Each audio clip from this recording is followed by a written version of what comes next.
மதுரை அருள்மிகு ஸ்ரீ மீனாட்சி அம்மன் கோவிலில் உள்ள பொற்தாமரை குளத்தில் மீன்கள் வளராது.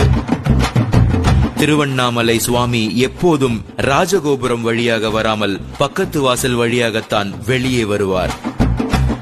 எல்லா திருத்தலங்களிலும் பெருமாளின் இடது கையில்தான் சங்கு காணப்பெறும். திருக்கோவிலூரில் மட்டும் வலது கையில் சங்கு வைத்துள்ளார்.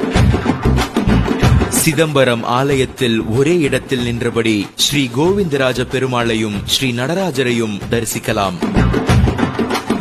மதுரை மீனாட்சி அம்மன் கோவிலில் மொத்தம் 14 கோபுரங்கள் உள்ளன. வேறு எந்த கோவிலிலும் இவ்வளவு அதிகமான கோபுரங்கள் இல்லை. கும்பகோணம் அருகே உள்ள திருநாகேஸ்வரம் உப்பிலியப்பன் கோவிலில் தயாராகும் எந்த நெய்வேத்திய பண்டங்களுக்கும் உப்பு சேர்ப்பதில்லை. ராமேஸ்வரம் ராமநாத சுவாமி கோவிலில் பெருமாள் கோவில்களில் கொடுப்பது போல தீர்த்தம் கொடுக்கிறார்கள். வேறு எந்த சிவன் கோவிலிலும் இது போன்ற தீர்த்தம் கொடுப்பது கிடையாது. ஆழ்வார்குறிச்சி நடராஜர் சிலை ஒரே கல்லினால் ஆனது. இந்த கற்சிலையை தட்டினால் வெங்கல ஓசை வரும். ரத்னகிரி மலையில் உள்ள முருகனுக்கு அபிஷேகம் செய்யும் பால் சிறிது நேரத்தில் தயிராக மாறும் அதிசயம் நடக்கிறது.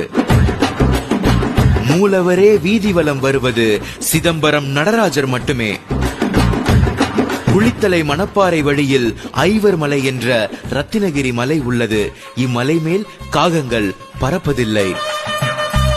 கன்னியாகுமரி மாவட்டம் தக்கலை அருகிலுள்ள கேரளபுரத்தில் சிவபெருமானுக்கு கோவில் உள்ளது.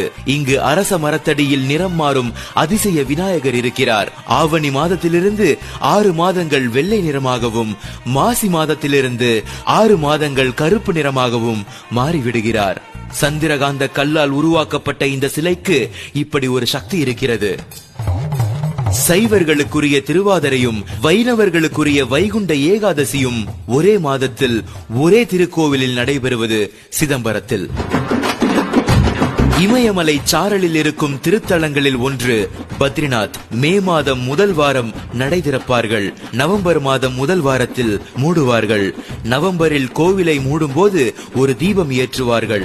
அந்த தீபம் மீண்டும் கோவில் திறக்கப்படும் வரை, அதாவது 6 மாதம் எரிந்து கொண்டே இருக்கும்.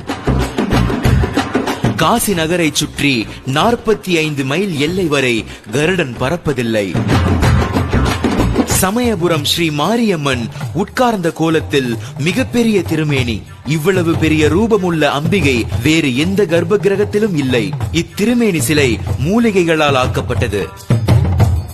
தேனி மாவட்டம் கம்பம் அருகிலுள்ள சுருளிமலை குகையில் விபூதி அள்ள அள்ள வந்து கொண்டே இருக்கும்.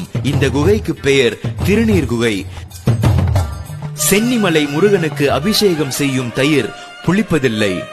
இவை அனைத்தையும் கேட்கும் பொழுது வெறும் ஆன்மீகம் மட்டுமல்ல, இதற்குள் அறிவியலும் புதைந்து கிடக்கிறது என்பதை நம்மால் உணர முடிகிறது.